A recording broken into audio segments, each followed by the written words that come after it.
Hey, yo, what? Wait. Look who just subscribed.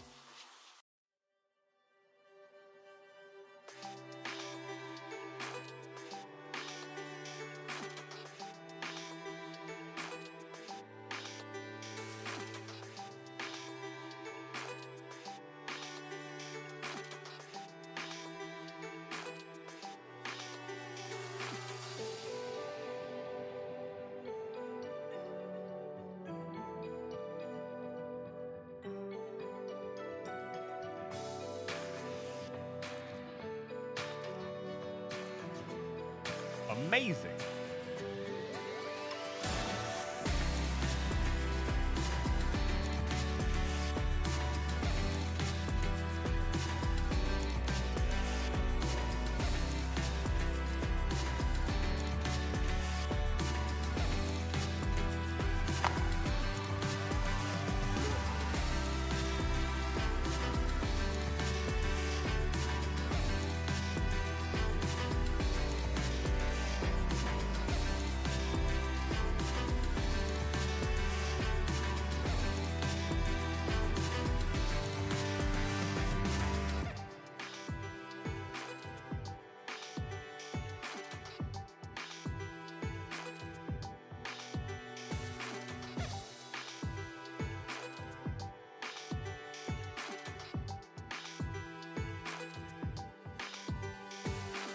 Hey, someone gifted subscriptions. Thank you for that.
I'm not even doing anything, and he's already. Why is my feed so bad? Hold on. I'm not even doing anything, and he's already looking at me. Oh, it's time to give the dog a treat. Thanks for the bits. It's time to give the dog a treat. Let's just go ahead and get that. Go ahead and get that done. Excuse me. Where's my face? Hello? My face?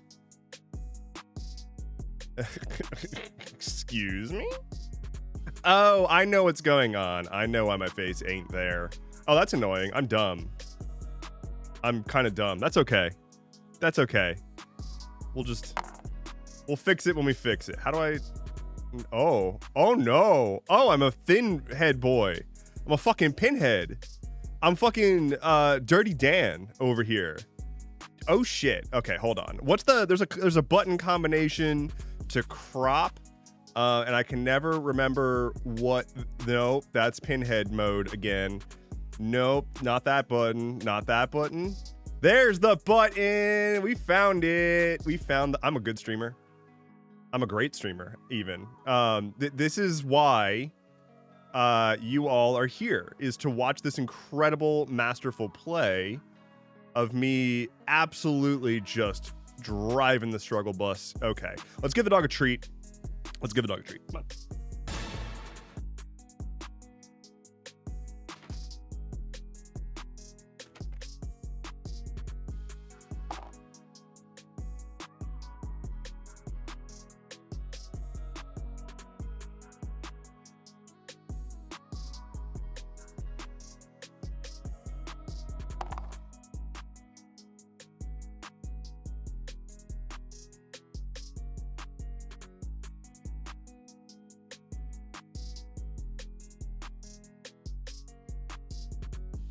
Thar she blows. Thar's the treat. There's the rub. Anyway, I'm going to disable my stream preview. Is my feed laggy for y'all? I can't tell if that's on my end and my preview, or if that's me. If that's I'm bad. I can't tell. I don't know what's going on right now. I'm sort of like waking up still. So y'all got to deal with me for that as I'm like figuring out how to actually be alive at this moment in time. Oh, there's no Flynn cam. There's no Flynn cam. Oh, because it's the same problem. Oh no. Oh dear. Oh gosh. Oh dang. Oh bean dang it. Let me just fix that real quick. I'm gonna fix this. I'm editing my overlay in. We're gonna fix it. You know what? I'm just gonna go ahead and show you. While I do this. So we're going to go to the overlay page, and all I want to do is I want to turn off the background color on the corner box. Just delete that. Cool. All right. Now I'm going to deploy the update. Build. It's building. It's now deploying. And now I'm gonna have to go here, and then I hit this button, and this button, and then that button, and now we good. We're back. We're back, baby. See? Look, I'm amazing, incredible, awesome. Except we lost the chat history, and also Attain now has the ball. God, there's so much I gotta talk about, including the ball. Here's the dog. Please enjoy dog licking. That's premium. That's primo entertainment for you right there. Okay. So there's all that. Let's talk. Let's talk, because the ball is back. You'll notice that down in the corner over here is the ball icon. If you have the ball, you can toss the ball. You cannot pass the ball to somebody else directly currently. But if you do exclamation point throw ball, that will throw the ball up in the air, and whoever chats next gets the ball. And that's it. If you hold on to the ball for too long, it'll also get bored and wander off, and then somebody else eventually will be able to get the ball.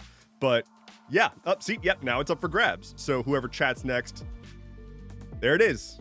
Weedy Potter now has the ball. Isn't that beautiful? Isn't that beautiful? No passes, just claiming the ball. Yeah, I literally wrote all of this code like 5 minutes before going live, and didn't add in. I ran out of time to add the pass directly to somebody button. So, you know, it is what it is. Okay. How are we all doing? Let's say hi to people. Let's see what's going on. Let's say, I saw there was a couple new folks in chat and such. So let's say hi. Hello to Ada Scout, Melik Music Magic, Weedy Potter, Attain, Cartoon Mortal, Ollie, Varmint Vixen, Informal Goblin, Tor, Tomato, Jordally Poo Poo, 80 Bitty Pixels. How is it going, everybody? Also, hello and welcome. I saw we had, who was the new, Tor. Hello. Welcome in. I'm sorry that your first stream is me remembering how to stream. Here's the problem. I didn't go live on Tuesday, which means it's essentially been 12 years since my last stream last week. And so I completely forgot how to exist as a person producing content. It's been a handful of days. See, on Tuesday, I slept. I posted this on the information superhighway. You might have already seen it, but I slept like an absolute fucking dumpster. And dumpsters don't sleep, so I slept really bad.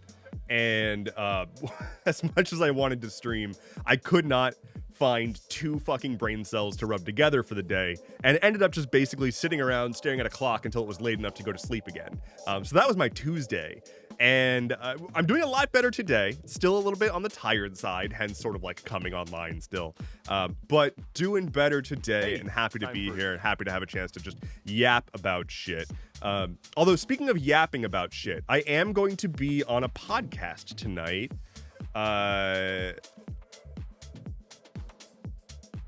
Let me find it. I don't have it on hand. Wait. Okay. Oh. Did I find it? I may have found it.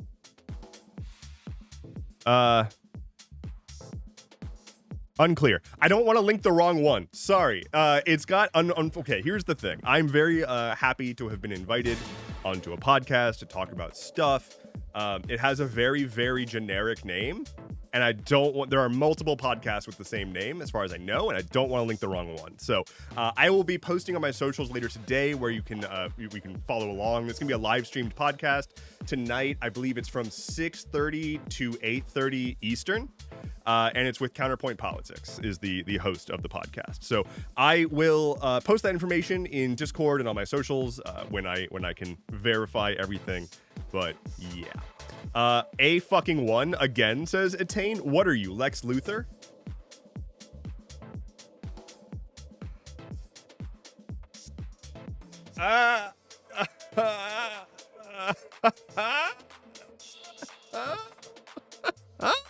Just a little Spider-Man. Wow. Spider-Man. Lex Luthor. Classic Spider-Man villain. A little Superman humor for you. I want to talk real quick about that. Let's talk about why are we talking about Superman? Let's talk about this Superman capital D discourse, because what is going on, y'all? It is so out of control. My fucking For You page has just fallen into an abyss of like weird Snyder fans being really upset that a Superman movie is doing well because reasons. It's like console wars, but for movie interpretations that have nothing to do with each other. And I don't understand. I don't understand why like anyone has to be upset that someone else is enjoying a different movie than you enjoy. Seems like a thing that happens in humanity to me. But also, like, there's so many people who are trying to find a way to be mad about this movie, and they're like jumping to weird conclusions that don't make sense. For example, I saw an exchange where someone was like, holy shit, Superman has already made, I want to say it was like $215 million, and the budget was like 240 million or 250 million. So like they made back almost their whole budget in the first 4 days of the opening week. And someone replied to this being like, that seems bad. And it's like, what? Like, okay, hold on. If a movie cost $250 million and made back almost that much in 4 days of just being in theaters, like the level of wanting to dislike this movie that you must have in your head to be predisposed to see that factoid, and your first conclusion is that means the movie failed, that is bonkers. That is just upside down. What? What movie are we talking about? The new Superman movie, which was really, really good. I am not really a Superman / DC guy, but it was just fun. First of all, I didn't really know anything about it going in, aside from like people being upset about it because Fox News is calling it woke for literally no reason. I did not know that Nathan Fillion is in it as a pretty meaty role. He plays the asshole Green Lantern character. So there's Nathan Fillion with a bowl cut being a dick, and it's wonderful. It's so good.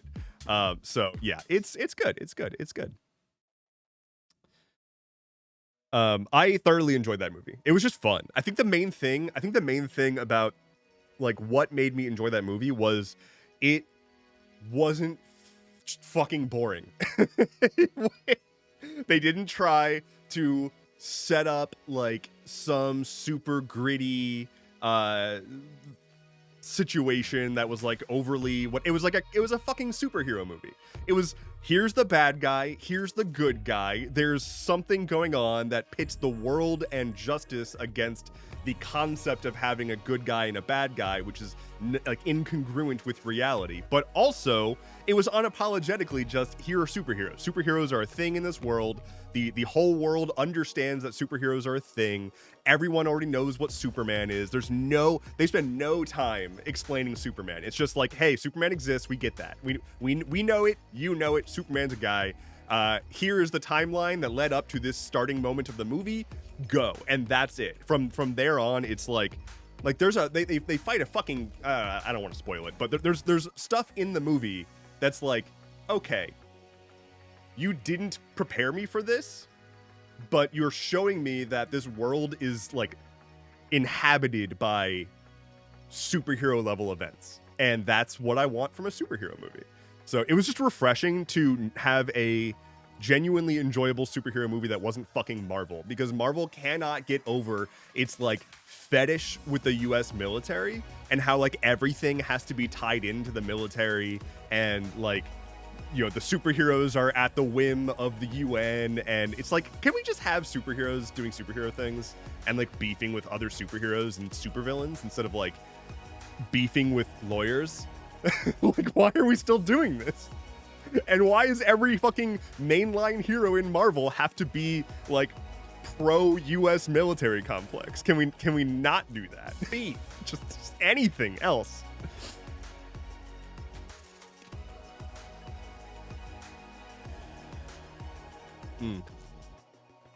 Ada Scott says it's a movie. I watch them sometimes.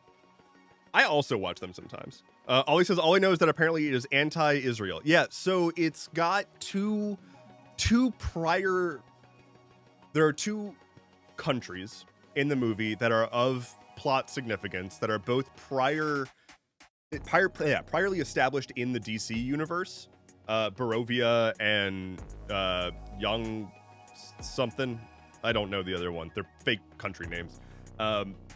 And one of them is like an obvious imperial colonizer allegory, and the other is an obvious, you know, marginalized, underserved, tumultuous history group. And they fuck up the obvious Israel allegory. So like, yeah, it's definitely I like anyone who would say that it's not an obvious Israel allegory is lying to themselves. It absolutely is. But at the same time, it like doesn't fucking matter, because it's like, what would a superhero like Superman do if he saw that there were people being killed? That's what he does, is save people. He doesn't give a shit about governments. He kind of tolerates them, right? The man's got a fortress of solitude in Antarctica. Like, he fucked right out of claiming any given location as like the government that he works with, you know? So I'm not convinced that Superman would side with Israel necessarily. But it's just good. The core cast was great. The guy who plays Lex Luthor is great. And it's just fun. There's just like so many moments in the movie that's just like, this is just fun. This is just a good time. If you liked Guardians of the Galaxy, you're gonna like this movie. It's the same vibe. It's the exact same vibe of Guardians of the Galaxy.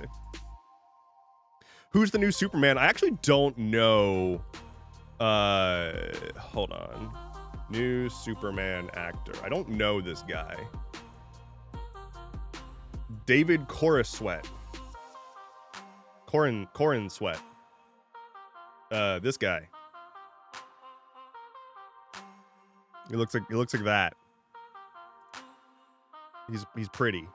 He's a pretty boy. He's got jawline. I was actually thinking about this. If you are, okay, consider the following. You are an actor, right?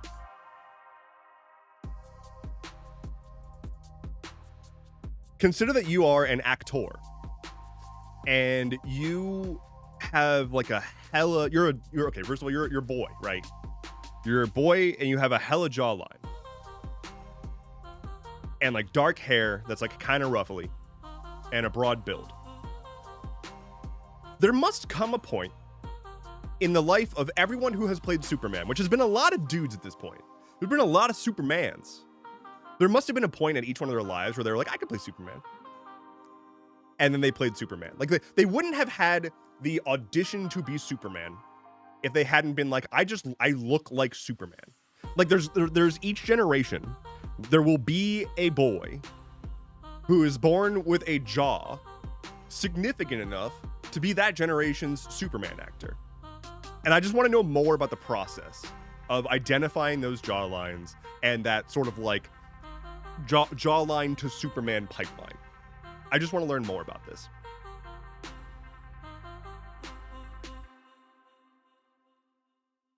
Dude can live in the most inhospitable place on earth and doesn't care about your taxes and sovereignty. Yeah, very much so. Very much so. I don't think, and there's a moment early into the film where like they basically say, hey, Superman, explain your like geopolitical point of view. And he has to like hold his own and do that.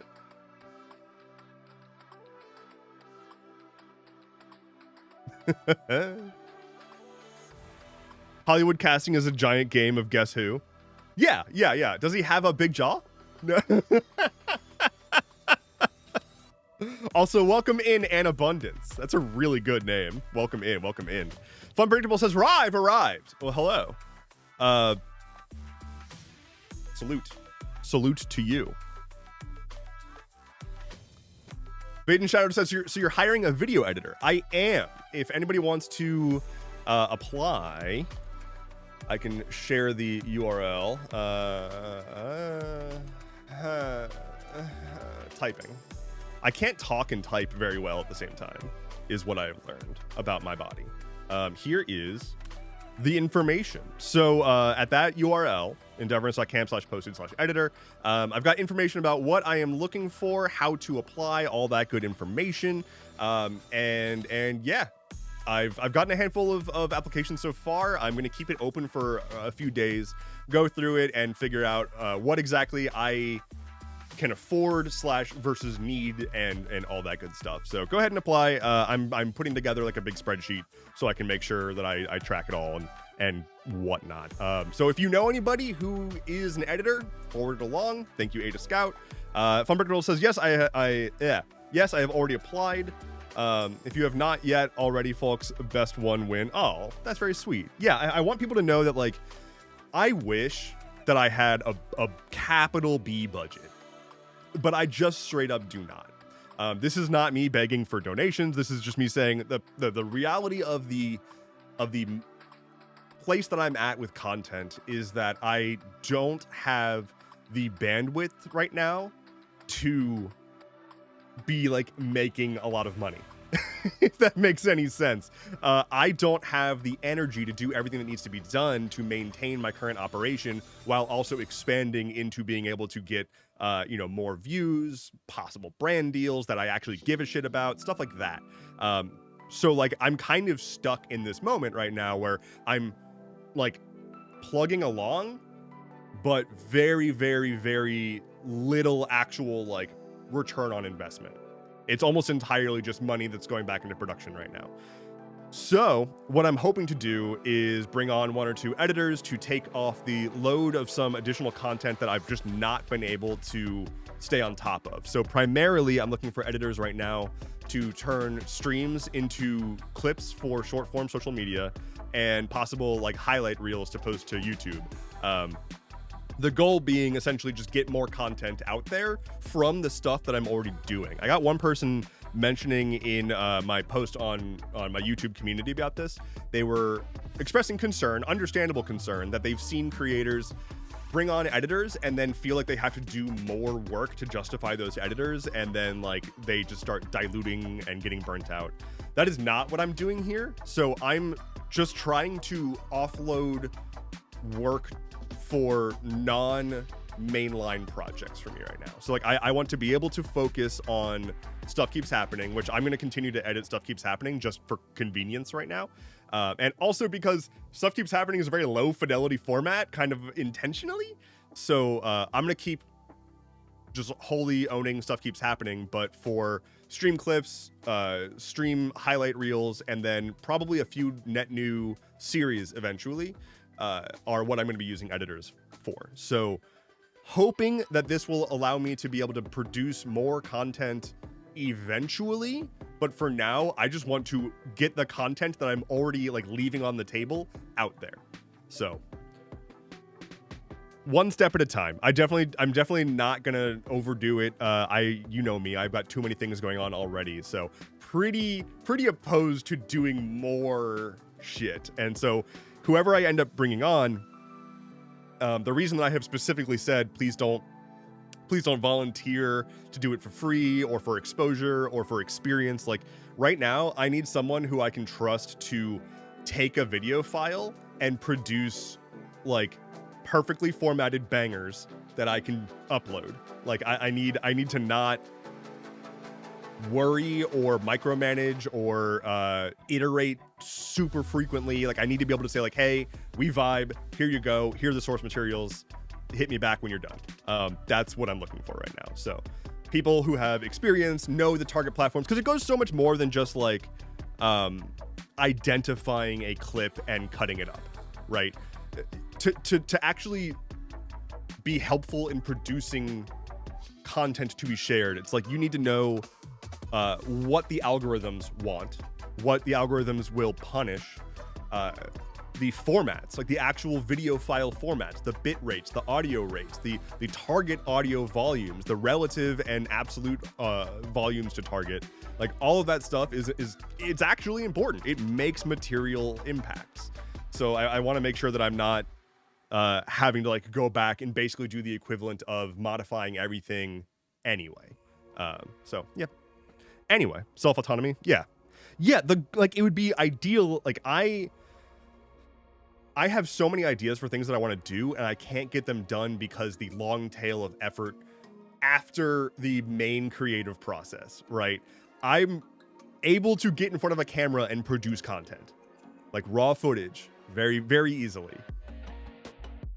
Then I have to sit down and edit it. And while I've gotten a lot better at editing, it's still such a mentally intensive task that I can't then, like, I don't have the energy to then turn around and be as engaged with the community as I want to be and make sure that I'm getting on top of all of the news stories that I want to get on top of that week and everything else. So I'm just trying to open up time and open up space to focus on more stuff. Hey, bud, there's so much licking. There's so much licking. Hold on, we need this. We need this for a second. Hold on.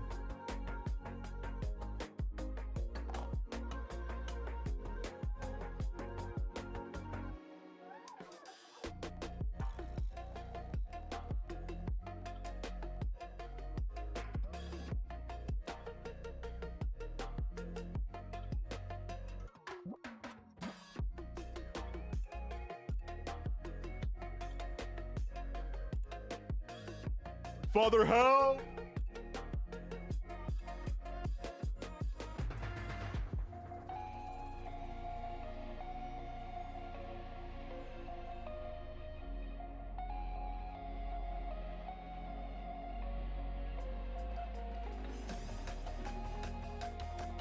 Father, help!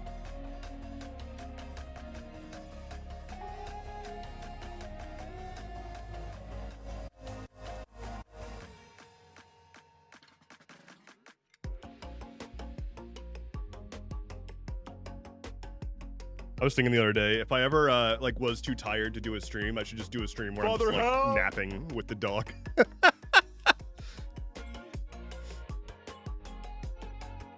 Quality stuff right here. We love Flynn. Flynn's the best. I mean, look at that animal. How could you not absolutely adore that dog? Seriously. One time could be the entirety of your content, you get millions of views. Is that a plushy axe dog toy? It is. It's from It's from Polymorph. Polymorph Toys. Yeah, this is an amazing website. Bark for Initiative. Yeah, they've got a whole bunch of like dog toys that are, yeah, he's got the, what does he have right now? So he has the Baslobber. He's currently got the Baslobber. It's one of his favorites. And then he's also got the axe, as you saw.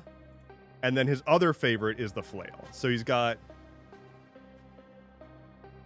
the flail and the barbarian's axe. He loves this one. Very much so.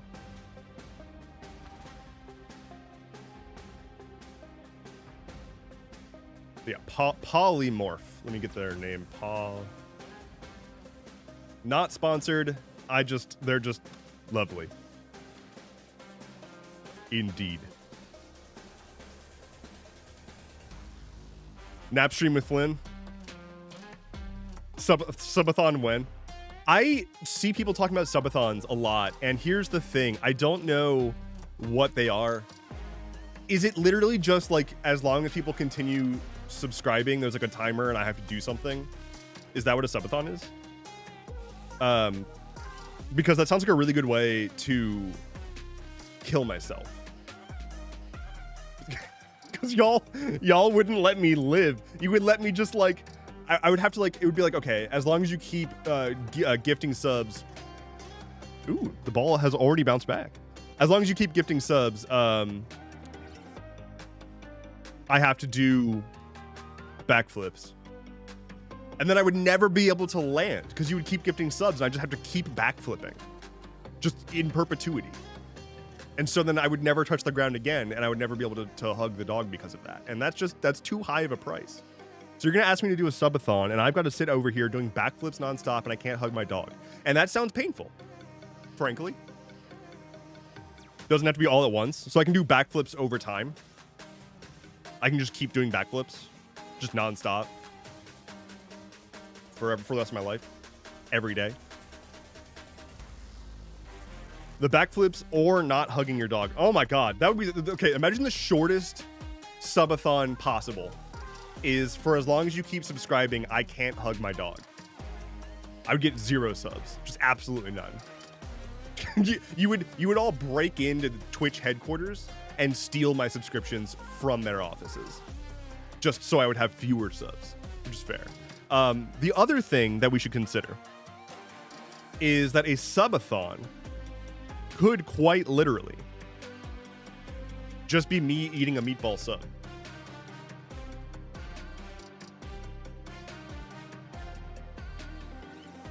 Have we considered that? Like, have we considered that maybe I just eat a meatball sub? And for every meatball consumed, I get a subscribe. And so, like, I'm just going to get a bunch of subs. Oh, my goodness. Okay, a subathon. I go to, like, every sub sandwich place I can find in, like, a 5-mile radius and just collect subs. And then just sit there and eat them. I'd probably get through, like, one. Because that's more or less, they're designed for one to be eaten. Meatball subs or... Okay. Question. Is a Philly cheesesteak a sub? I've always heard it referred to as a cheesesteak sandwich, but it comes in a sub roll. Why wouldn't it be a sub? Why, like, what would make it not a sub? Like, okay, sub sandwich. Submarine sandwich. Commonly known as a sub, it's a type of American cold or hot sandwich made from a submarine roll, an elongated bread roll.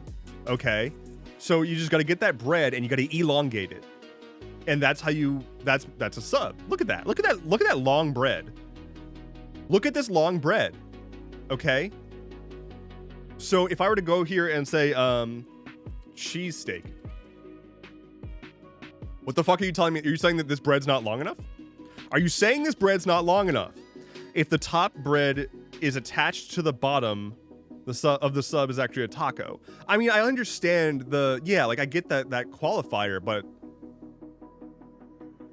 hot dog is Wellington? If you want to get real technical, a sub could be classified as a salad. This is degenerate lasagna. Jesus Christ. Y'all, okay. I'm just gonna... Is a cheesesteak a sub sandwich? The cube law of bread. Yeah, I'm aware of the cube law, but I'm not talking about that right now. I'm talking about a simple... Okay, y'all are trying... Okay, here's the thing. You're talking about the fucking tree of life right now. I'm talking about a couple of individual species and ancestors. I'm saying, does cheesesteak and meatball sub have a common ancestor? And you're saying, like, yeah, there's different kingdoms and phylums. I'm not talking about bread kingdoms and bread phylums. I'm talking about cheesesteaks and whether or not they are a sub sandwich. So let's find out. Help me settle a debate on videogamesage.com from 2021. This is going to be a canonical source. Yes, 79.59% of people from videogamesage.com said that yes, a cheesesteak. Okay, so Philly cheesesteak is definitely not a sub. What the fuck? Cody's game room. Cody. It's on a sub roll argument is invalid. If you use the same bun on a hamburger and a chicken sandwich, does that make the chicken sandwich a hamburger? No, the bread is irrelevant. I challenge any one of you who said yes, it is a sub, to find one single source on the internet that says a Philly is a sub. On Wikipedia's list of notable submarine sandwiches, submarine and Philly cheesesteak are listed separately. On the Wikipedia page for sub, the words Philly or cheesesteak are not mentioned once, not even in related articles. On the Wikipedia entry for Phillies, subs are not mentioned once. I understand Wikipedia is crowdsourced information, and so on and so forth.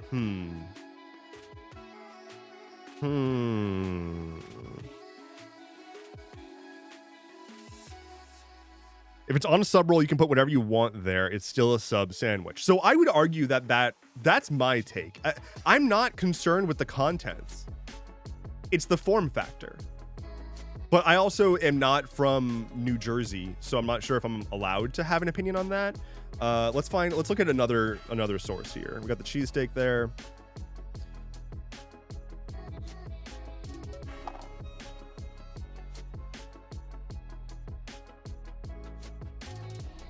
What? Oh, hoagie has entered the mix. Oh shit. Wait, hoagie. Definition. So how does hoagie compare to sub? A long sandwich made out of a crusty roll split lengthwise and filled with meats and cheese. So it's a hoagie. Okay, is a cheese... Why? I'm not looking for Israel. Is a cheesesteak a hoagie or a sub?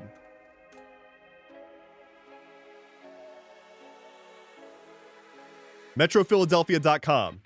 Okay, this is a canonical source. Is the cheesesteak a hoagie?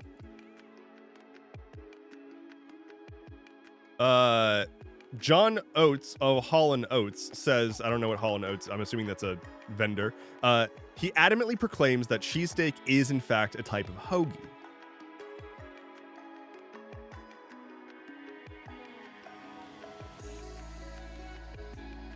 What is going on with your... What is this, y'all? Calm down. Okay. Traditionally, a hoagie is a cold sandwich. A cheesesteak hoagie is the addition of lettuce and tomato onto the cheesesteak. You put together the bread, lettuce, tomato, and cheese, and then onions if you want it. Okay. Oh, a musical group? Okay, well, look.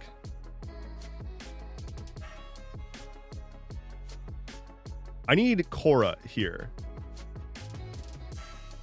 Yelp.ca. What is a cheesesteak hoagie? Okay, so cheesesteak hoagie is a different thing entirely? Hold on, what the fuck? Okay, cheesesteak versus cheesesteak hoagie. So a cheesesteak hoagie is a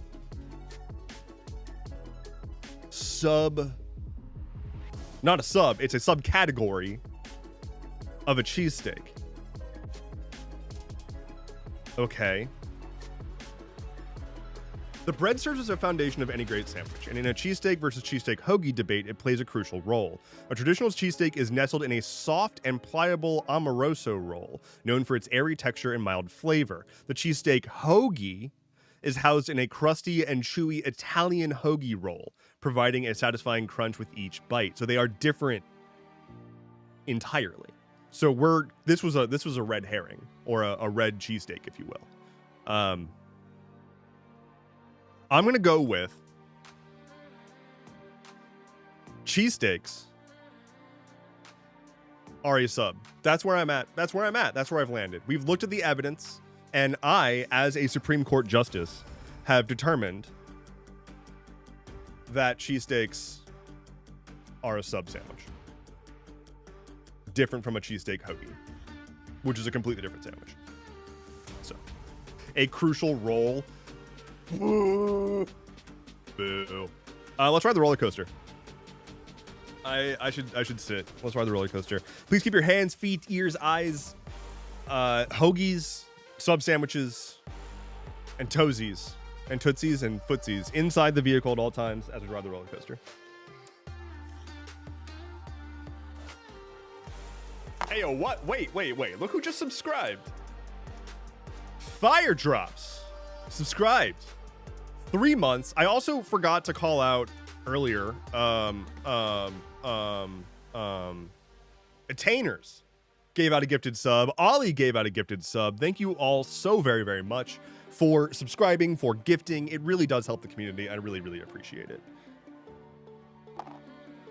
Lock 340 says, if I can get it at Jersey Mike's, it's a sub. Naysayers are just haters, and I will not be taking further questions. So Lock brings up a good point, which is that Mike does know his shit. You know, like, if there ever was a guy whose impact on sandwichery is felt as directly as Mike and his way, Mike has had his way with every sub sandwich. That's all I'm getting at here, and I trust him. I trust him for this. Okay. I've not been to. Is Jersey Mike's liked in Jersey? I'm assuming not.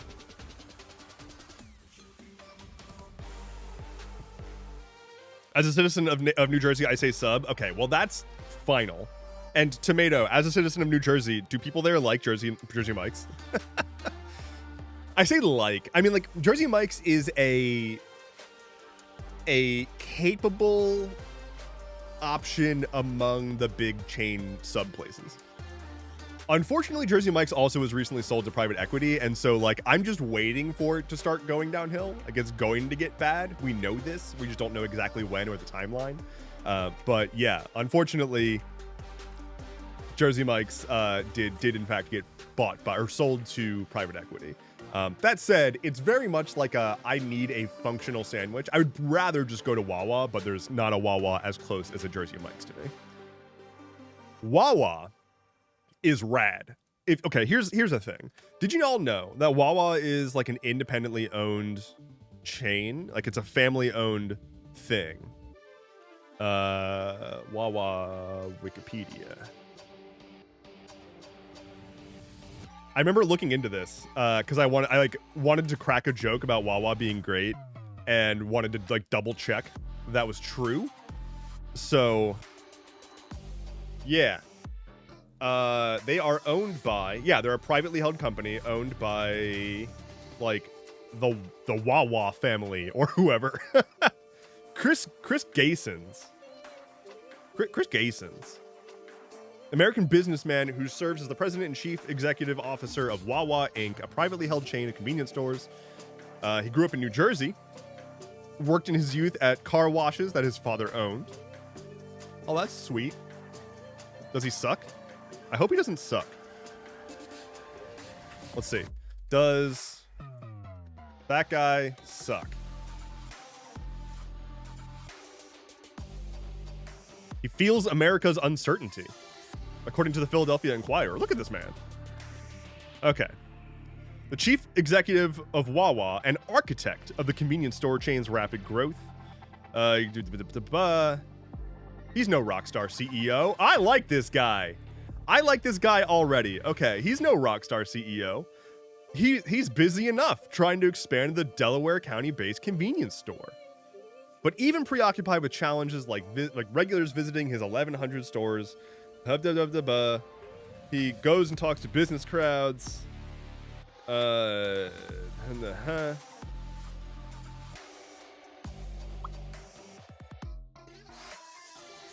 us as a brand, we need to make sure people come into Wawa to feel better. We want people to walk into Wawa and have a sense of calm, a sense of comfort. That's not true at all. I mean, I love Wawa, but you go in there and you like go up to the fucking machine to order your food and it's like, it's a fucking boss battle. I don't know.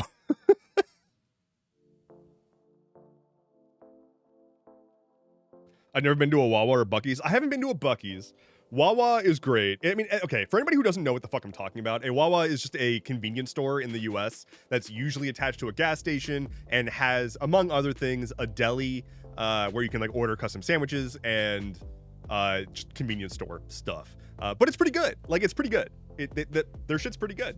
I don't know. I do love me a good Wawa sandwich. Is it nicer than 7-Eleven? Yes. Like way nicer. It's like a 7-Eleven, but like actually decent hot food, like actually good hot food. How does it compare to Sheetz? It's a direct competitor to Sheetz. So if you've been to a Sheetz, you've been to a place that is like Wawa. I think Sheetz probably has more general grocery than Wawa, but I also am not super familiar with Sheetz Sando game. Wawa's Sando game is top tier. As a European, I feel like I cannot weigh in on this as Hari the Kami Bard. Look, I feel like there is a unique aspect to US convenience chains of that variety. If you think about like Japan, if you've seen a 7-Eleven in Japan, they have so much shit. They have so many. You can rent office space. You can rent a meeting room at 7-Elevens in Japan. It is essentially a apartment full of stuff that you can use to cook and make things that you just don't own. Like that's what 7-Eleven is there. It's like a whole different thing. So much so that the Japanese wing of 7-Eleven is taking over and is going to start building improved stores in the US. But on the flip side, instead of like quality good shit at a 7-Eleven there, if you could instead go to a grimy, like, I don't know when the bathroom was last serviced, but I do know I'm about to eat the best sandwich of my life kind of place, where while you're waiting for your sandwich, you can also like get some lottery tickets and a drink that's got literally 50 grams of added sugar, as well as like a slushie or hot coffee or whatever, and then feel bad about it for the rest of the day. That's the American way. That's the American experience, and that's what you're gonna get at a Buc-ee's, a Wawa, a Come and Go, a Sheetz. Although I think Come and Go changed their name. I'm pretty sure. Come and Go name change. Yep.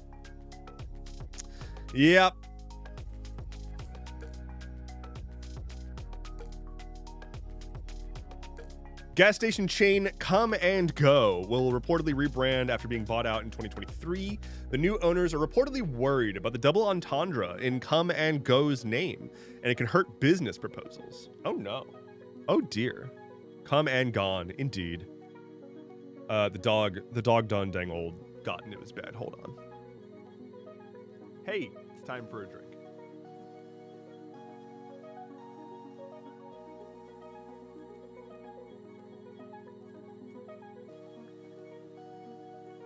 And now that's a cozy boy. That's a cozy boy right there. That's a cozy boy.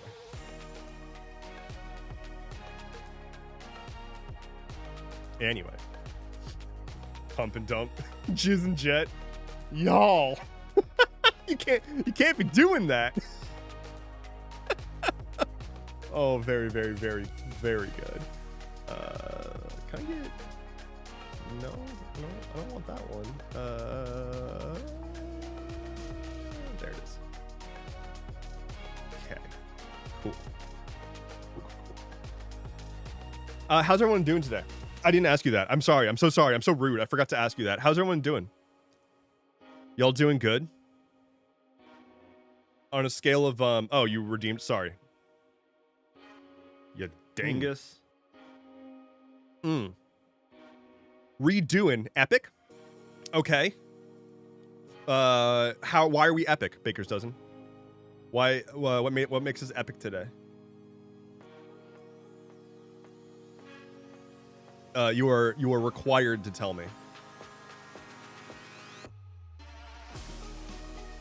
Sorry, I'm like managing tabs. The humidity needs to chill. The humidity needs to fucking chill. It's stupid humid and I don't feel like working, says Tomato. The humidity needs to chill. It's out of control. It's so bad. Yesterday, I went to walk that animal, right?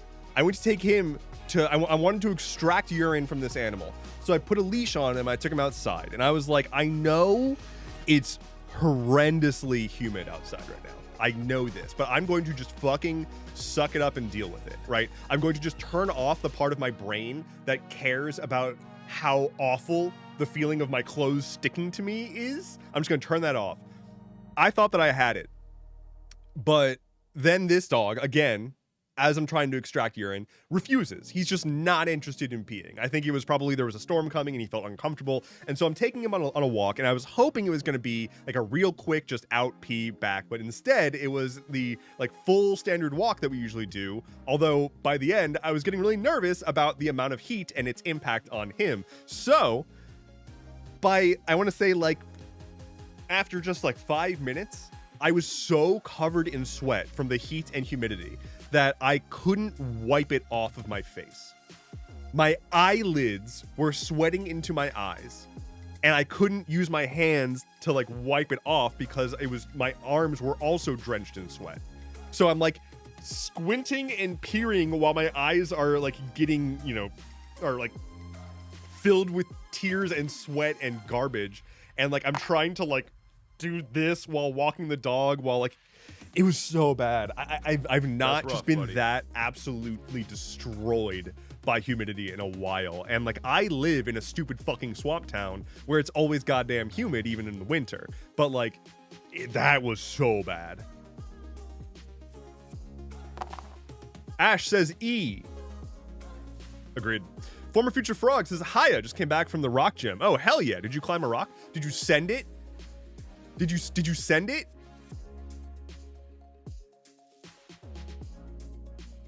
Thank goodness you don't wear glasses, says Deepwater. I used to wear glasses. Very glad that I don't. I got LASIK, I think during COVID, which was a godsend because then I could like wear masks without breathing directly into my fucking glasses. I did send it, Dev. Good job. Was it a V6? Or a... Oh, there's a dice on my nose. Someone critted my face. Who did that? Names? My face was there. I was using that. What's the rating system for non-bouldering climbs? It's just like a number, right? Like a 10.3 C or something. I don't remember how they do that. 63 and 72 here. Let me see. Okay. Weather. I just searched weather. It is currently 84 and 77 with a feels like of 95. Yesterday that was over 100.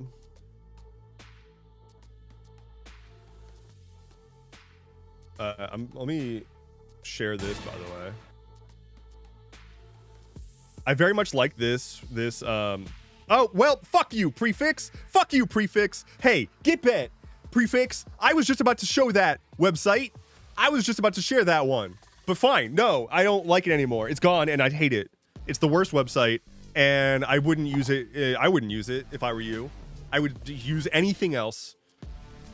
Fucking, I'm out. Fuck.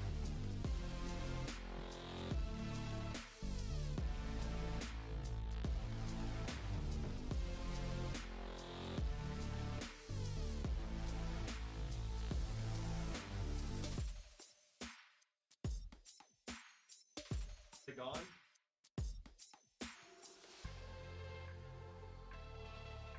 Are they gone? Okay, we're good.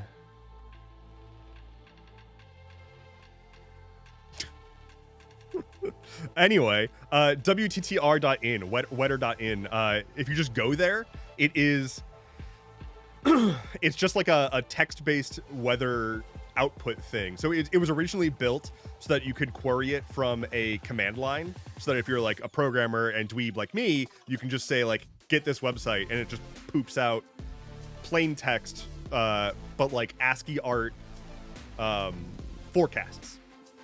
And it uses your location automatically. So you just go there and it just automatically uses your location, gets the information, and displays it. So it's like the fastest, easiest way to just see the current weather. But then it has a bunch of additional functionality. You can like use its like additional methods of formatting the output of the weather to have it just like, if you just want like a one-line piece of text that just says like, it's currently sunny and 64 degrees, like you can have it do that instead. Like you can configure it. It's pretty cool. It's pretty cool.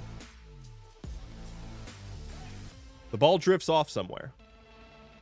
The ball bounces back this way. I'm pretty sure something's busted. I'm pretty sure something is busted with the ball. It's not supposed to come back that fast. Let's see. We're going to go back into the code. Because why not? Oh yeah, I'm trying Visual Studio Code for the first time in like 7 years. Let's see. I want games, ball.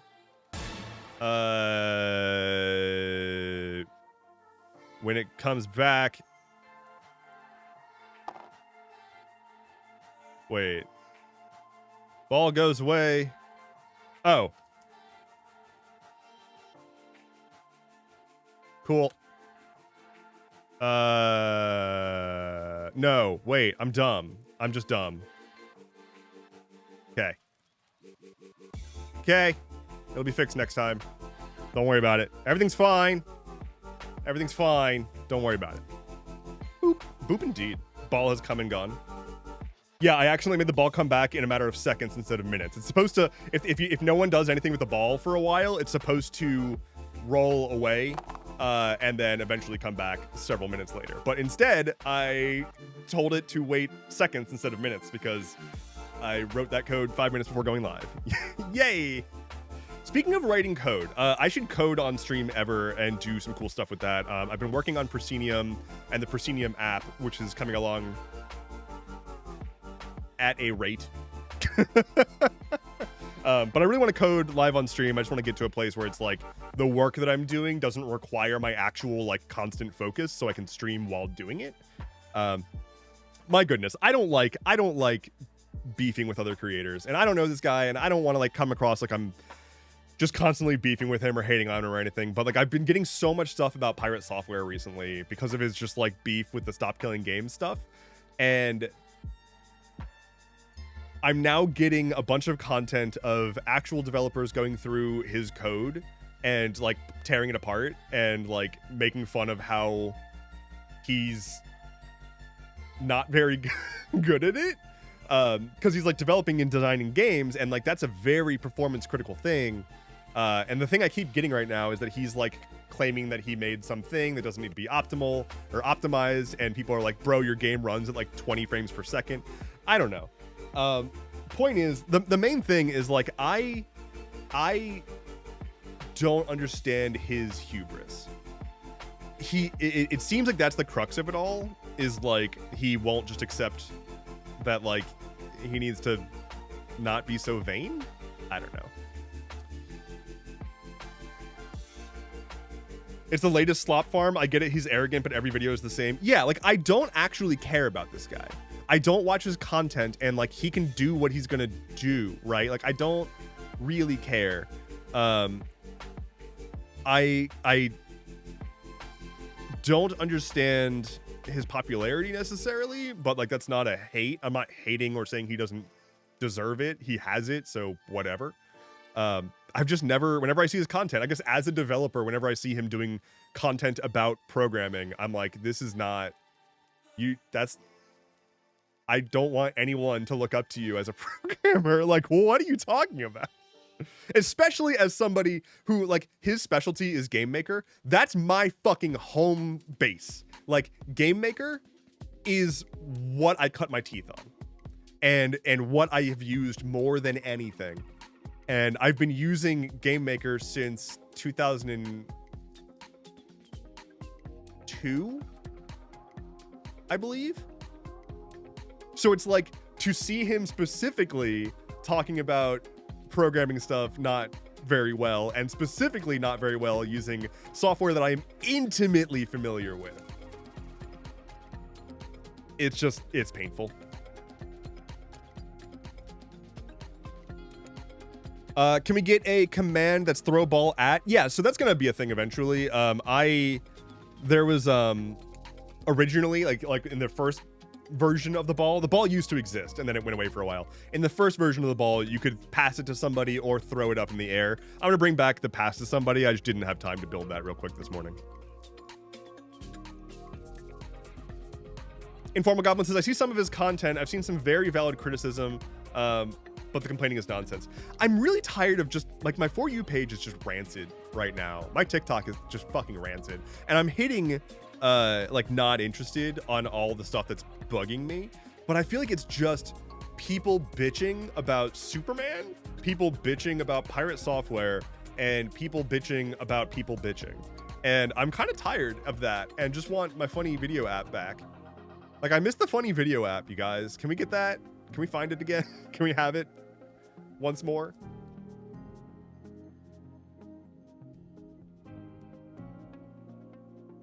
I deleted TikTok and disable YouTube Shorts. It's the best. Wait, you can disable YouTube Shorts? Just, like, entirely? I don't know what the fuck to do about YouTube Shorts still. I don't know what to do about it. I even did a thing where, like, I polled my audience on YouTube, and I was like, what duration of video do you want? And Shorts was one of the options, and it was like 1% of respondents said that. And I don't know what to do about it. I don't know. It feels like they have two apps in one, because YouTube can't just be YouTube.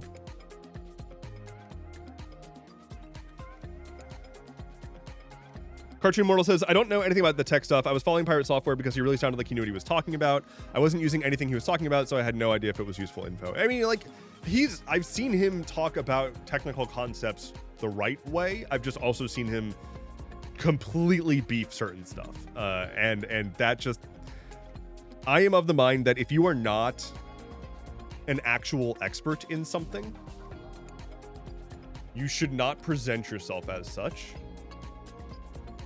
And if you are the kind of person who believes yourself to be an expert in something, and you say something and people are like, that's wrong, maybe make sure that you're not wrong. Like, I don't know. I wouldn't consider myself a geopolitics expert, right? I follow the stuff. I know generally how to approach certain discussions, but I am not a person who has dedicated my life to, like, political theory and the study of, like, geopolitical interactions and you know, history and all that shit. I just, like, am watching and commentating based on how I'm interpreting the information. I would consider, like that's why if I ever talk about that stuff, I will usually talk about what I can, and if it starts to get over my head, I will say that. I'll say, like, I don't really know what this part means or whatever, but, like, here's some information that you can find out for yourself. I would consider myself an expert in certain forms of software development. Like, I am very, very capable at a lot of things in software development, but I would consider myself an expert in just a handful of fields, right? Like, the term for it is a T-shaped person, someone who has, like, a wide breadth of knowledge, but goes really deep in, like, one kind of area. And I would say that for me, that really deep area is like consumer software application development and architecture. So, like, designing and building a full stack application to be deployed to people who will then use it to interact with a service or to accomplish a task.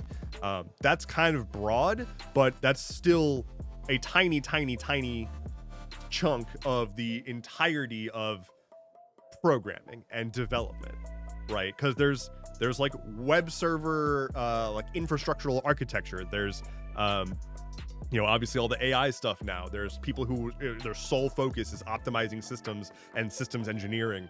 There's graphics. There's all sorts of shit. Graphics especially is crazy. As somebody who does game development, graphics is whack. And so like I will, if someone asks me a question, I dropped a thing. Not a pen, but a thing. If somebody asks me a question about software development, I will answer it from the perspective of I consider myself an expert. Like I would consider myself someone who could be consulted, someone who like if like a reporter needed a person to discuss a topic from a position of authority, I feel as though I do fit that bill for that specific use case. But I would never be like, I'm a professional newscaster. Like I'm not. I'm super not. I'm super not. And I'm not going to try to claim that I am.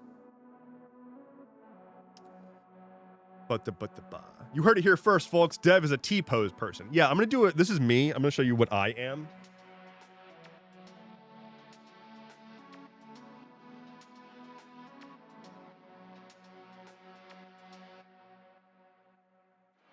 So that's just kind of me.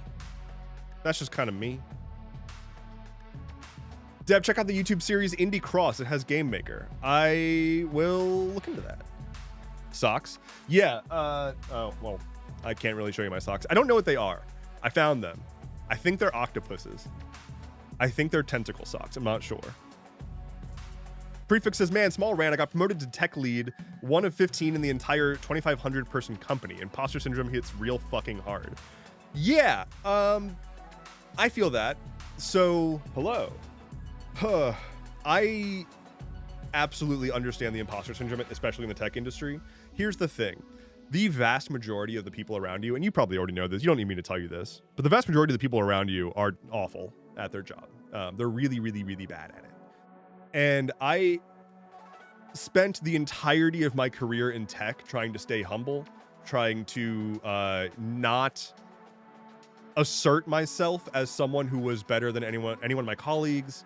I tried to make sure that people had space to make mistakes and learn from them. And that's all important for training people, right? But when you need to get work done, when there's like a delivery date and you need to get shit happening, there were always the people that I knew I could turn to actually get work done. And it wasn't many. So I basically felt nonstop, and this is in part due to ADHD, but like I didn't realize that I was working so much more than everybody else.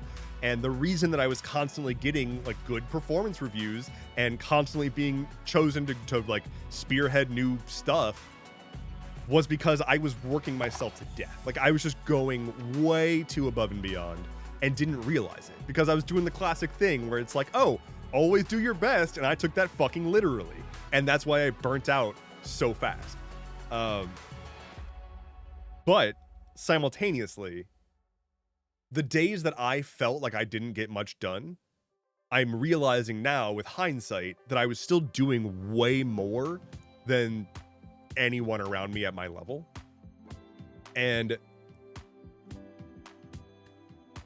yeah, it kind of gave me perspective. Now that I've been out of the field for a while, I'm thinking about the impact that I made, the experiences that I had, and I'm not trying to be like, I'm the best ever and I'm the greatest.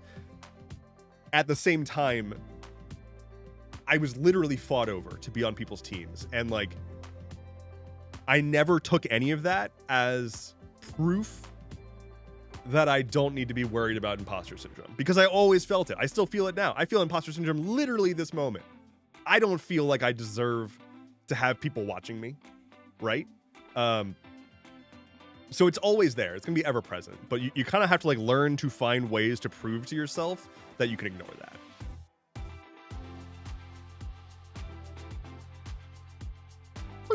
that. Who ended up with the ball? You do. See down to the bottom in the corner. It says ball. Oh, now it's up for grabs. Preaching to the choir. Love my team though. Working on dragging them up with me. Yeah, there's usually like good people, but I've had plenty of people who were like good people, but then didn't help much. So no soup. Thank you for the follow. Welcome in. How's it going? How's it going? Had to explain to somebody that containers can be evicted from a node randomly 5 times yesterday. This is what I'm talking about though, with like when earlier when I was talking about bringing on editors, like I want to be able to have that the experience of the people who I knew I could trust when I worked in an office. If something needed to get done, I would go to a certain set of people and be like, hey, I need this needs to get done. I'm going to do this thing if you can do that thing. And I knew that whenever we talked again, they were going to have it done. And like I needed that psychological comfort to be able to focus on my shit too. And so like that's what I'm looking for like hiring an editor right now too. Good people, bad coworkers, true. Yeah, like I've had bad people coworkers, right? There was one guy especially when I worked at Stripe. I should talk about this more. It's time for French toast. Would you or other chatters like some? I would love some. Real quick, before I talk about my shitty coworker from Stripe, I saw a recipe that was French toast, but so you take bread, like a slice of bread, and you like roll it out. You flatten it. Take a banana, peel it, put it in the bread, roll it up, dip that now like banana bread cannoli into your French toast juice, and then cook that like on a pan. And now you've got French toast banana cannoli breakfast hot dogs. So that's a free recipe for you. Enjoy. Coworker. Bad coworkers. Yeah. So I had a bad coworker at Stripe who essentially was like just one of those people that was at the company early enough that they earned a level of tenure and respect that they then ride out their welcome on way too quickly. So this guy was essentially just a dick, right? Like he was just an asshole. And he thought he was allowed to continue being an asshole because he was at this company for long enough and because he was so critically important to certain internal processes. So there was like a whole bunch of processes for getting approvals to propose projects. If you wanted to make any change to the way that data is managed, the way that the API works, you had to submit a proposal, like a very, very detailed technical proposal of everything that you're going to change, how you're going to change it, what impacts on the system it will have. It was a big, long proposal document. And there was a review board that would review those documents, and you had to get somebody who was approved to review those to, you'd get like several of them to check off on it, usually from like across several categories. And this guy was just like one of the most prevalent people in that group and one of the people that was almost always assigned to be a part of that review process. And he was so litigious about everything. And he just let his opinions of what he thought everything should be built like. He used that to push back on proposals. So I would say like, hey, we have this business requirement. We're going to build it this way. We understand that like it's not optimal for this other thing, or we're going to build off of a thing that we know is not perfect but exists, and to do something different would require rebuilding the entire application, which is just a non-starter. And then he'd be like, you should rebuild the entire application. And it's like, that's a non-starter. I told you it's a non-starter, and you're saying do the non-starter. I don't know what to say. Like, you, a person who is not on my team, who is not involved in this project, who is just like glancing over my proposal, you are going to cause me to spend the next full week just dealing with office politics because you specifically don't like one thing. And it was just like that person constantly, all the time. And the shitty part was like, it was known that he was a dick, and it was constantly talked about behind his back, but no one did anything about it because they were like, well, we don't want to make him upset. And it's like, why? Why don't we want to make him upset? And the real answer was just like he had too much like, what's it called? Just context. Like he had too much just arcane knowledge about the company that they didn't want him to be upset and leave, because then like they wouldn't be able to replace all the things that he knew from just like, you know, just domain specific knowledge. So yeah, they like didn't want to touch him. Like a concentration of power, kind of, except he wasn't like a powerful person. He just was a big thorn in everyone's side. And also, that's not how you're, tribal knowledge, that's how it is. That's what it's called. You're not supposed to do that. You're not supposed to have a single person who, if they go away, your business is fucked. It's called bus factor. You don't want someone who gets hit by a bus and now your business is screwed. If they have a high bus factor, it means that everything will go poorly if tomorrow they wake up and get hit by a bus. Let's listen to some jangly vibes.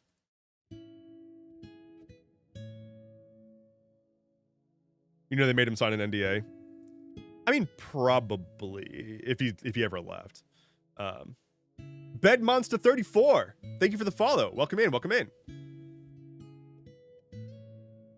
Way better name than Key Man Risk. Yeah, no, Bus Factor. Yeah.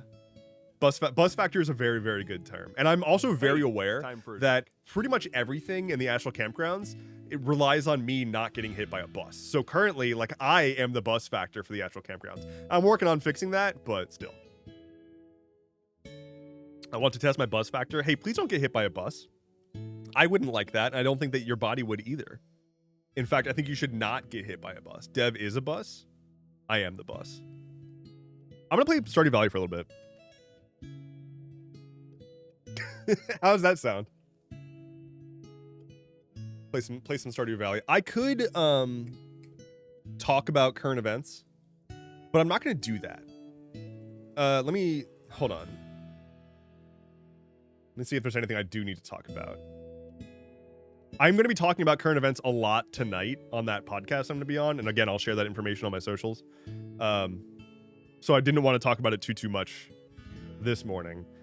The only thing that I would say is on the subject of the Epstein files stuff. It's wild. Like, if y'all didn't see, Trump has now called his supporters dumb and like weaklings and losers, and is now claiming that the Democrats made up the Epstein files, which is wild because the past 10 years, all of MAGA has been about how they're going to reveal that the Democrats have a hidden cabal of pedophiles. And now he's saying the Democrats made that up and you're stupid if you ever believed that. So don't think that's really gonna go well. Yeah, it's pretty wild. He like looking at like the most diehard MAGA spaces, they are pissed. I'm sure it's gonna blow over eventually, but still. Anonymous released Epstein's Black Book. I highly doubt that that's the credibility of that. I've seen a few people say that. I strongly doubt. What? Wait. Look who just subscribed. But I've also not evaluated it myself. So, Pariah6290, thank you for the sub. All right, Stardew Valley. Let's play some Stardew Valley.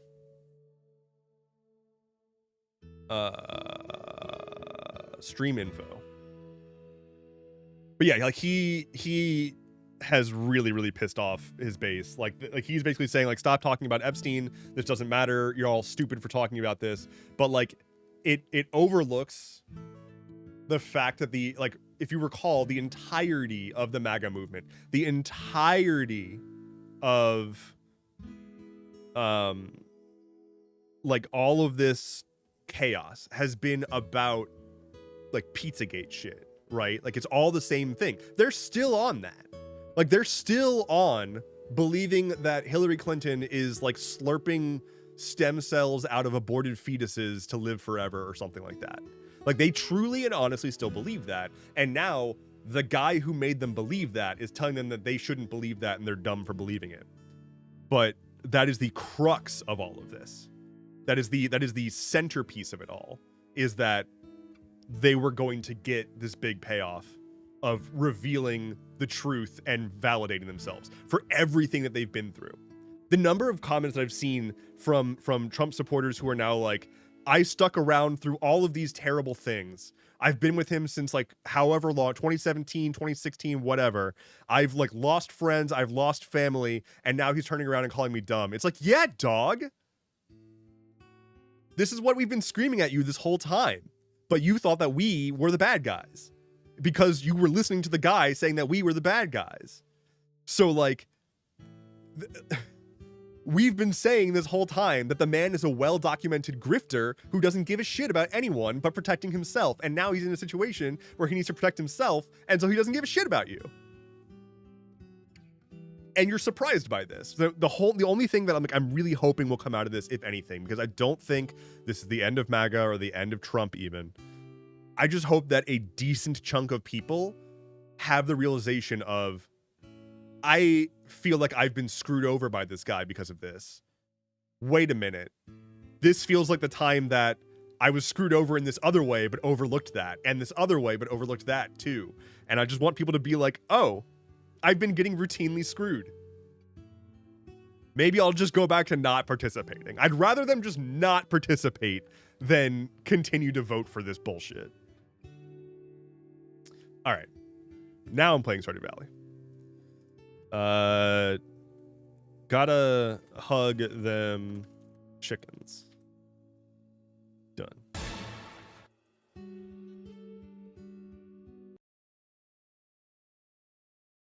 I have faith in that. I believe humanity has the ability to recognize patterns. I feel like it's... I feel like it's, like a 50-50 chance. I don't have a ton of hope.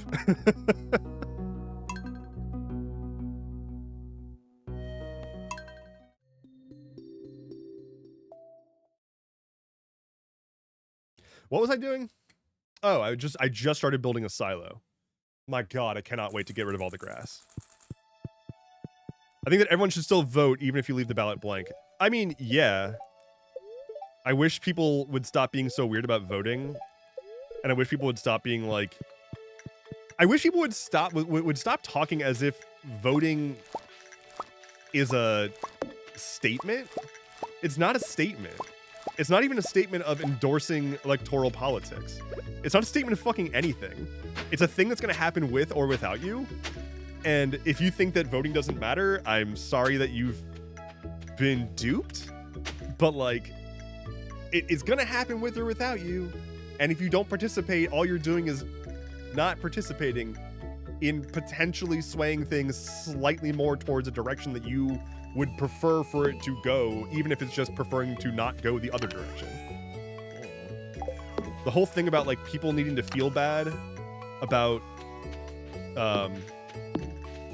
voting, like that was the dumbest shit. All of the stuff leading up to the 2024 election on TikTok, with all those influencers being like, don't vote because that's bad.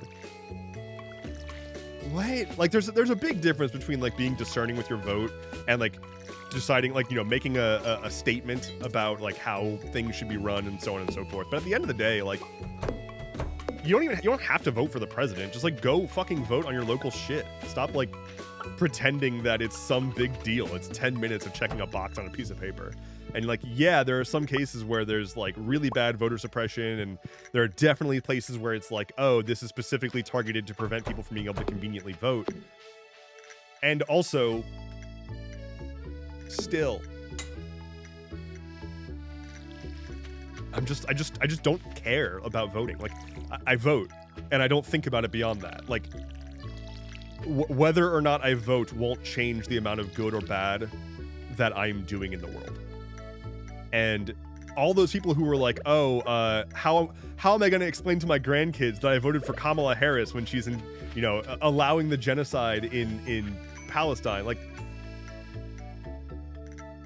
you really think the world revolves around you that much? Like, you really think that your vote for Kamala Harris is gonna go down in history books and be examined by your great-grandchildren over not stopping Trump? Like, now they're gonna look and be like, what were you doing when this guy was elected? You did what? You didn't... There was an option to not, and you just thought that not participating was the moral high ground?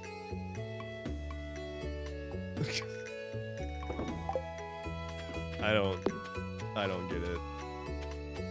It's not like she would have been good for Palestine, but there are more places in the planet than Palestine. I don't know why people can't get this through their head. Like, it is an important place full of people who matter. And it's one place. There's a lot of places with a lot of shit going on. And now a lot of those places don't have HIV medication because the Trump administration killed USAID. And so now millions more people are dying in more places than just Palestine. And faster. Not to mention things here. What am I doing? I'm gonna go into the mines. I yearn for the mines. Do I have food? I have a cave carrot. That's kind of food. I've got stuff to make the field snacks. Crafting. Field snacks. Hell yeah. Got me a fucking protein bar. Let's go. Dev or a suitable AI replication of dev in 2028. Not an AI dev, and also I don't want to be the president. I like taking naps. I don't think the president gets to take naps. Actually, that's not true. We just had Joe Biden. Maybe I would be a good president as long as I can just nap. Honestly, I would just prefer no president. Like, I don't want a presidential-based system.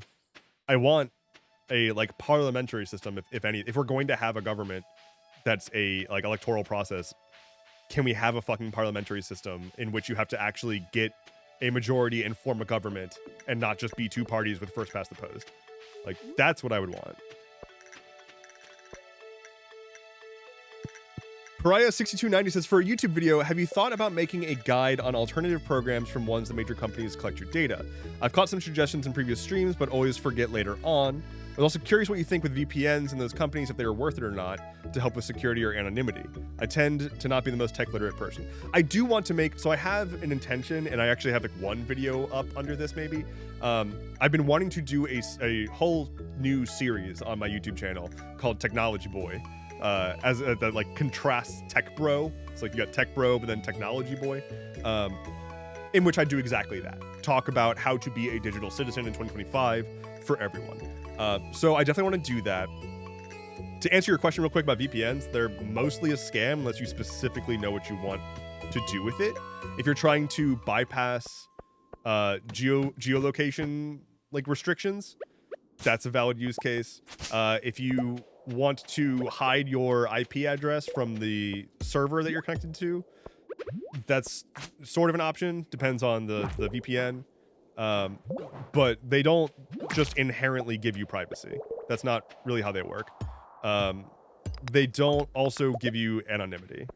Yeah, as Prefix says. They are... If you think about your internet connection as a highway that has... No, not a highway. Fuck highways. It's a train. It's a railway. Because we don't want cars. Okay, think of your internet connection as a railway, and think of your internet data as shipping containers on the railway, on cars on the railway. When you don't use a VPN, the shipping containers are being transported on a train that is operated by your internet service provider. So by default, you've got this railway. It's got a train that is run by, you know, Comcast or Verizon or whoever, and that's taking your data to and from the places that it needs to go. When you use a VPN, all that you're doing is changing who runs that railway, who runs the train that carries your data. You're changing it from your ISP to somebody else. So whoever is transporting your data can open up that container and take a look-see. It's just a matter of, would you prefer that to be a VPN company or would you prefer that to be your ISP? Still legitimate reasons to hide your traffic from your ISP, absolutely. But again, like, you kind of need to know specifically what you're trying to accomplish for that to be valuable. Otherwise, you're just paying a subscription to have slower internet. So, that's the brief overview, I would say, as I'm out here collecting copper and killing slimes. Could really use videos on how to do internet privacy. Yeah, I really, really want to do those videos. That's kind of the thing where it's like, as part of why I want to hire an editor, is to be able to record those videos and get those produced without them just obliterating the rest of my production schedule. Most systems have HTTPS locks on the containers. Yeah, precisely. So HTTPS, you're probably familiar with HTTP. You're probably also familiar with HTTPS, but just to be clear about what that is, HTTP is the protocol that most of your web browsing uses. It's the Hypertext Transfer Protocol, HTTP. The S is just secure. It is, whereas HTTP is plain, like you could literally read the data as text most of the time. HTTPS makes that data encrypted as it's going from the server to your computer. And typically, if you're using HTTPS, except for certain scenarios, you are probably fine. There are definitely scenarios that you won't be fine, but that's more like if you are an intelligence official who needs to like hide their shit, or someone with a bunch of like, you know, people trying to attack them all the time. Can I? Jesus. Okay. Now, most websites have this by default. Most browsers will warn you if you accidentally don't use HTTPS. And all apps, or most apps, on iOS and Android, all of their communication will be HTTPS by default as like a security requirement by the operating system. So because of that, almost all of your data is already encrypted when you are with or without a VPN. Without a VPN, almost all of your network traffic is already encrypted. The difference with having a VPN is that it's encrypted on another layer when you use a VPN. They further encrypt it to go through their network, but it's still, you know, they're transporting the data. So it's kind of redundant. Public hotspots aren't nearly as scary as they used to be. That too, yeah. Like it used to be, you want to use a VPN if you're ever on public Wi-Fi, but like even that's starting to get less likely, or less of an attack vector. These fucking bugs. Get out of here. I'm hitting bugs with a club. Get out of here. Be gone. Anyway, that's my spiel about internet security for a while. Can you die? Thank you. Can I get a way down, please? What's a boy got to do to get a stairwell around here? Or a ladder, I guess. Got it. Ooh. Amethyst. Amethyst. Be dead. Be dead. Be gone? Be dead. Are y'all yoinking balls over here? Throwing it here again. If you saw those, sorry. Do you have any particular feelings about whether Proton is good or worth it or not? Yeah. Again, it's one of those things where it's like, Proton's actually pretty good. I would advise against going all in on it unless you are relatively tech savvy. Not because it's obtuse, but because it's just not as polished as some other options. But if you want a nice suite of productivity software that is privacy respecting, and they've got problems, but everyone has problems, so like I'm not gonna crucify them for a handful of issues that they've had. I do generally recommend it, yeah. Proton in general. The mail service that I like and personally use the most is Fastmail. Fastmail is really, really good. I like them a lot. Where's the fucking way out? Leave. Why Fastmail? Oh wait, I have food. I literally have food. Fuck. Oh well. Already left. Yeah, Fastmail is just one, it's straightforward. If you've used Gmail, if you've used any like office suite, you can use Fastmail. It's got your email, your calendar, all of the stuff that you would normally have from that kind of software built in. It doesn't have a drive option, like a file storage option, which is sad. But it has a little bit, like you can upload files to it, but it's not like a full encrypted Google Drive style thing like Proton has. But in terms of just having it work right, I feel like Fastmail is more consistently, reliably interoperable with other services. So it'll do the things like someone sends you a calendar invite, you can just hit yes, it goes onto your calendar, and they get notified that you said yes. Like, that all works. And I'm sure Proton has come a long way since I've last used it, but in my experience with Proton, that wasn't the case. It wasn't as reliable on that front. Roll that away. Proton does that now. That's good. That's good.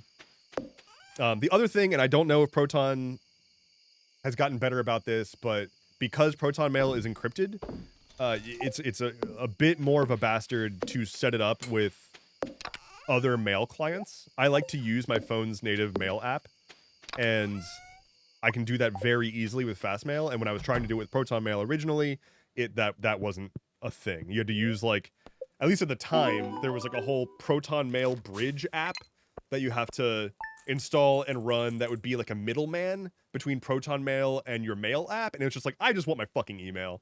Don't get me wrong. I used Proton Mail for years. I really, really enjoyed it. But Fastmail has been better for me for what I need, which is just like its specific feature set. Baker's Does in 2013 says, I gotta head out, have an epic day. Well, thank you. Well, thank you. You too. Does it remove trackers and such? Yeah. Fastmail has a lot of the... Fastmail is not encrypted email, but it has a lot of the privacy features that you would expect. So it does the, preventing you from having the tracking pixels. They don't fucking scan your email and put your email through AI bullshit. It's just a privacy respecting and stable email platform. So I like.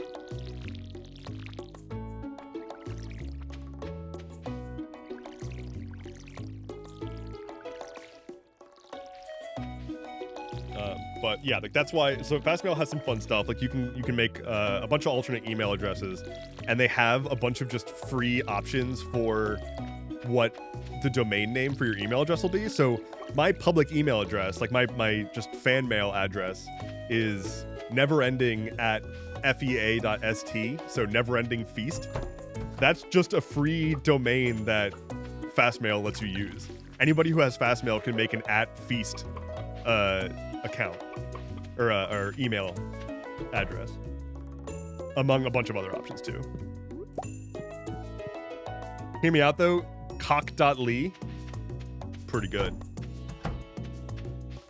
What's LI? Like Liberia country code? What's the LI country code? I assume Liberia.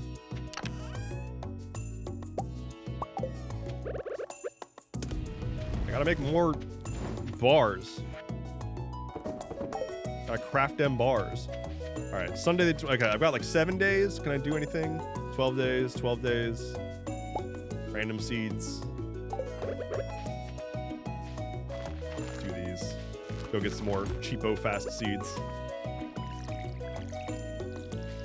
I do have one email domain that I got and set up with Fastmail that is specifically for all of my fake email addresses, or all of my like throwaway email addresses that I like need to give but don't care about, and so that way I can put them all in the same domain, which is a really short domain, and that way if I ever have to create an email address that I'd like type in on something fucking stupid like a smart TV or something, it's a very short email address, like 8 characters at most.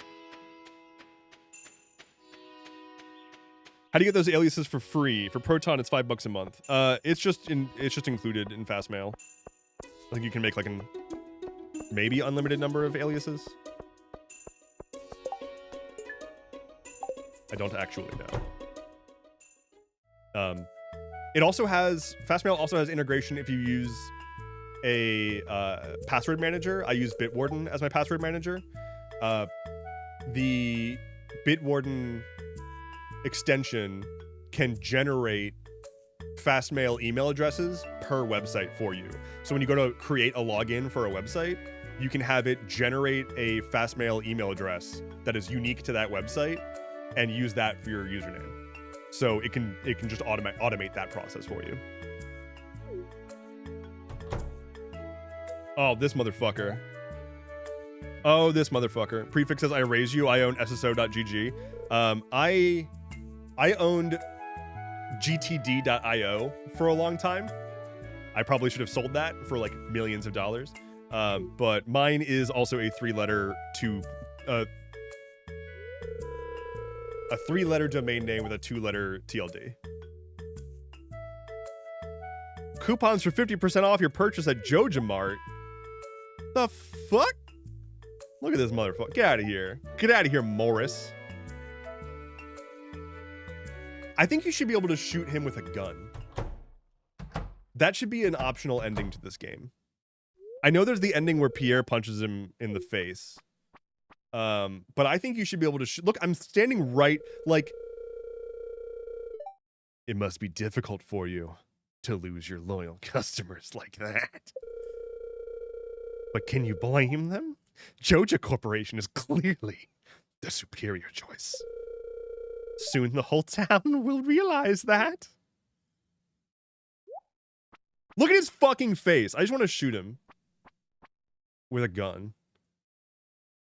We all want to shoot capitalism with a gun. There's probably a mod to shoot Morris with a gun. Imagine that cutscene. And he just walks in, and right before he can raise up the coupons, you just pull out a gun and shoot him in the fucking head. And then Mayor Lewis is like, you saved Stardew Valley. The end. Is this gonna work? 6 days. Oh. Let's do tulips. Let's do kale.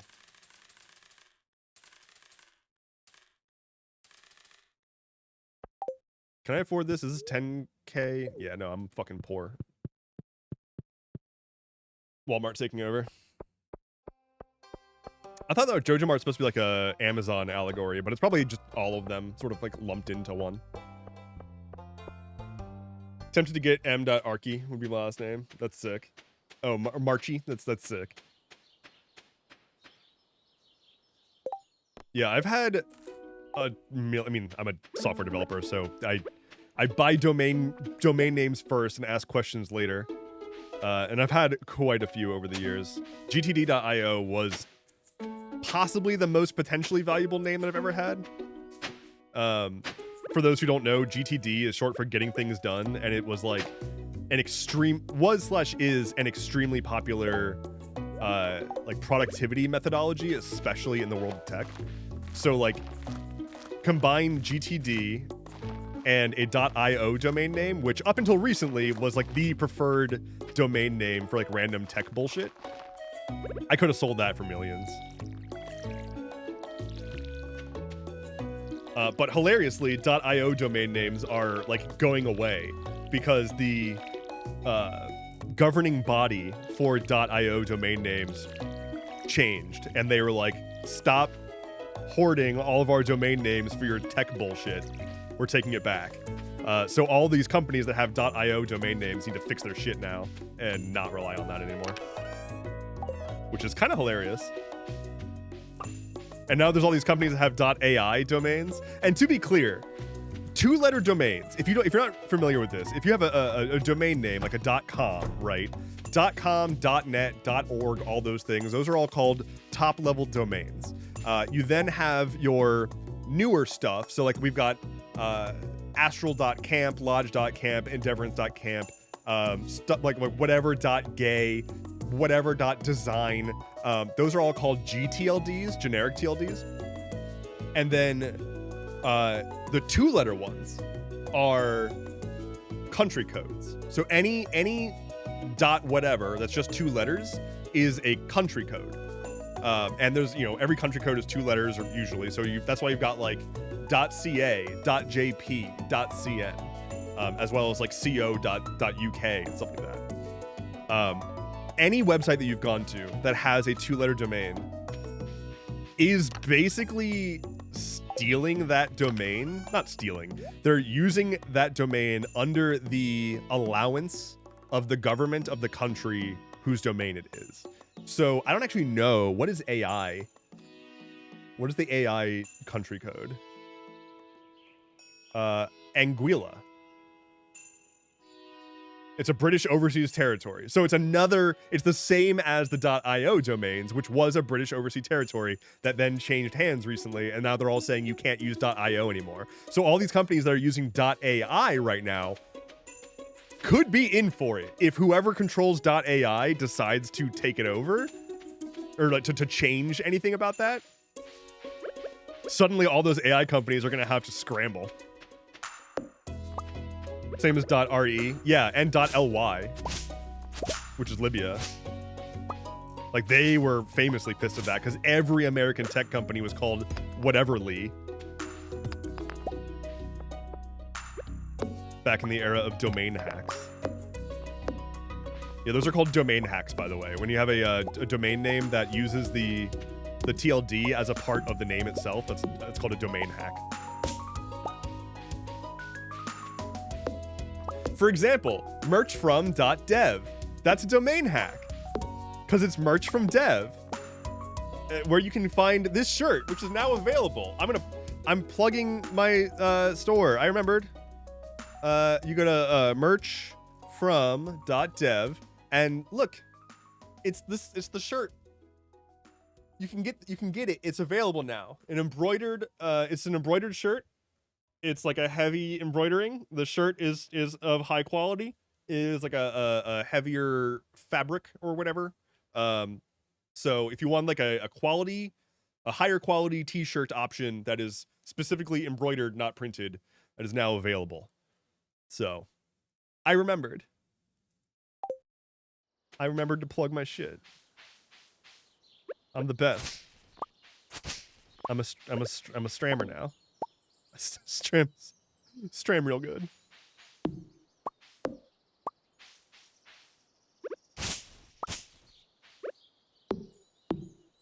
So much detritus on my farm. Get out of here.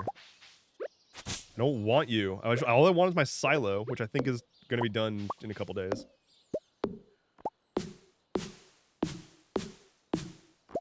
I don't know why this is what I've decided to do.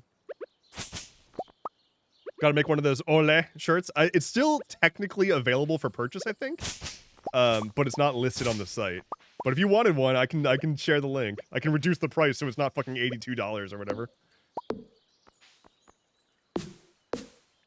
I don't need to do that gag anymore. What I need to do is get this shirt flipped. So I can wear it in an episode of Stuff Keeps Happening, because I mirror all the video for Stuff Keeps Happening, and only for Stuff Keeps Happening. So if I want to wear a piece of merch, it has to be specifically a mirrored piece of merch that's like special ordered.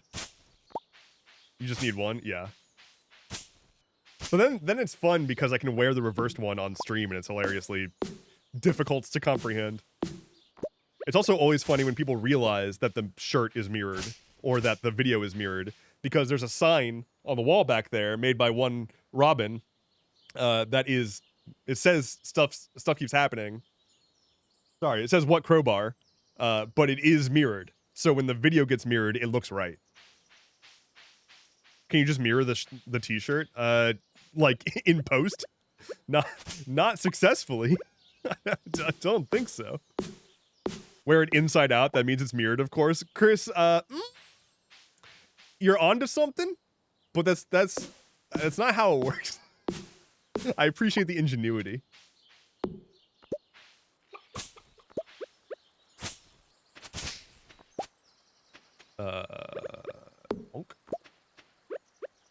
So much detritus. Get out of my fucking plot. See, you made my chickens go inside. You made my chickens angry.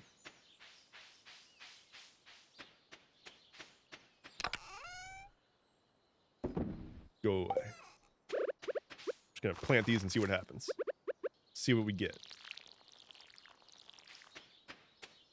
I'm gonna go look for forageables. That doesn't use energy and gets me money.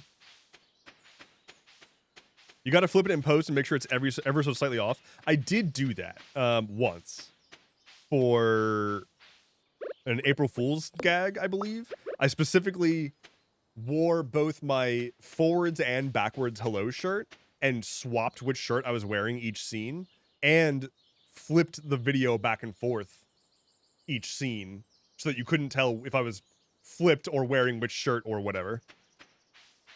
And there was a couple times where I also then flipped the shirt in post just to make it even more weird. Loved the April 1st video. Thank you. My first April Fool's video, I think it was my first one, I just pulled stories from other centuries. Like, I only talked about things that happened in, like, BC. Like, really long time ago stuff.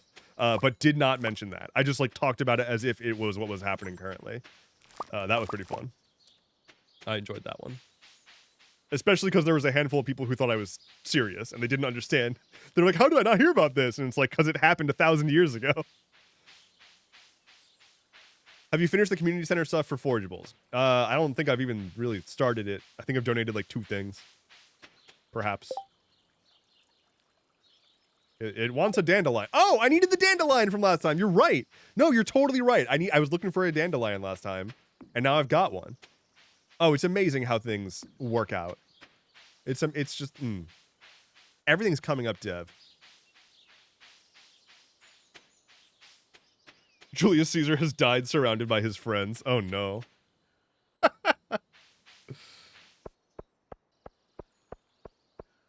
I've got I pulled up a website to see if there was any news that was like breaking and pressing before I started playing Stardew Valley to talk about that stuff. Hi, River Ronin. And it's still up. It's Financial Times, and I just keep glancing over and seeing this fucking dumb bullshit about how Trump is trying to replace the Fed chair because he doesn't understand how that works. And the Fed chair is supposed to be an independent position that's not reactionary and not tied to current politics because it's supposed to be a stable system. But Trump wants to, like, control it, which is exactly not what it's supposed to do. And it's like the fastest fucking way to destroy the bond market, which is to say, like, remove people's faith that the American economy is worth participating in as an external country.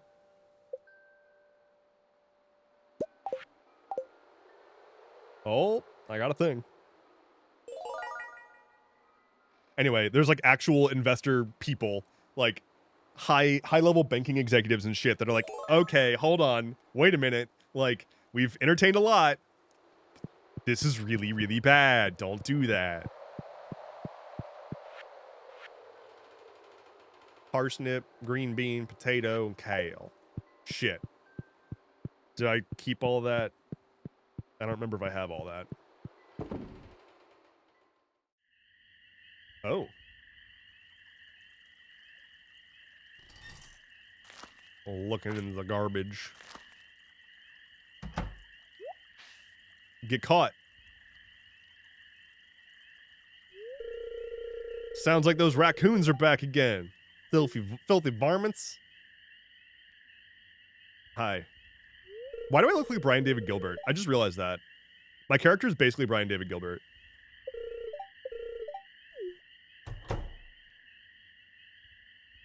Linus is my MVP. Linus is great. Oh, he's sad. Okay, we're gonna skip this because I want to go check my inventory. Sorry, Linus. You have a very good story, but I kind of want to check my inventory. Anyway, it's 2 a.m. I'm gonna get some shut-eye. Take care, Prefix. Yeah, I'm gonna be closing down the stream here in a little bit anyway, so no worries. Thanks for hanging out. Get you some rest. Don't forget to be awesome. I'm a pretty forgetful person. It happens sometimes. Yeah, I'm going to sell this stuff. I'm going to see if my silo's... Wait, my silo's built. Was it built all day today and I just am an idiot? Well, fuck. Now I'm just going to go clear out some grass and then pack up. I'm mad. I was waiting for the fucking silo to be built, and it was built this whole time. Yeah. Go in silo. Be ensilofied. Get rid of the grass so I can plant things. I love BDG. Yeah, he's great. He makes good shit. I'm really glad to see that he's just been doing very well. Like, he went to go work at Polygon, like, right as the McElroy brothers were leaving, and, like, that was a big loss for Polygon, but then a big gain to get BDG. And then he just skyrocketed. Like, he outgrew that so fast.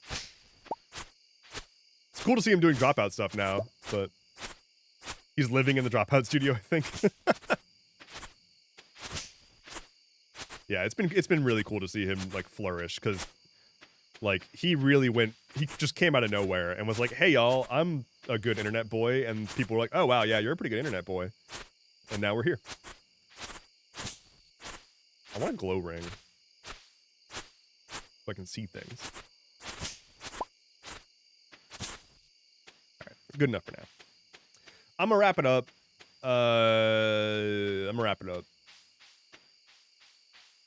Like a Christmas present. Give me some lunch. Get the dog a pee. Get a little bit of rest. And then again, I'm going to be on a podcast tonight. Look out. I'm going to post the information on my socials / in Discord. So keep an eye out for that.